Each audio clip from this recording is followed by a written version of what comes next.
The flags may be visible, but the community had not always felt so. But for the first time, 2 questions about sexual orientation and gender identity were included in last year's census, with results in today giving a snapshot of LGBT+ and trans people across the country, a milestone moment for those who spent decades campaigning for it. If you aren't counted, then you don't count, simply, when it comes to making policy decisions and designing services. So for LGBT+ people to be included in the census is a truly historic moment. Now LGBT+ people are finally part of that national story, and service providers and politicians have got no excuse not to listen and to address our needs. Needs like housing, healthcare, mental health support, all in part decided by census results.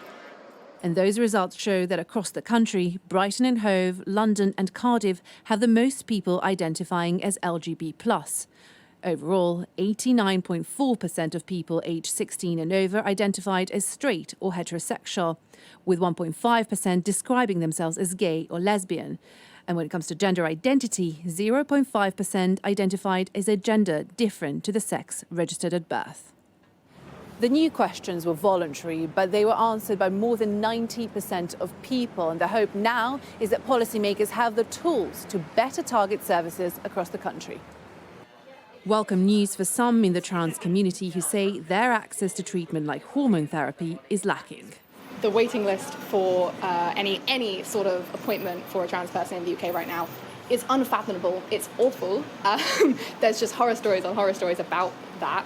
Knowing how many people are out there that need to access that is, I'm hoping, a wake-up call for someone who has the power to do some change. And change is what those in this queer bookshop in East London are hoping for, despite a dose of scepticism.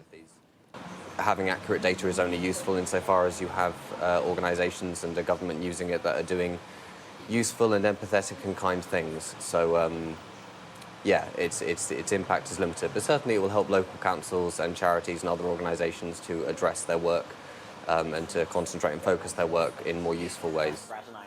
Ways that can make this data count in the real world. Milena Veselinovic, Sky News.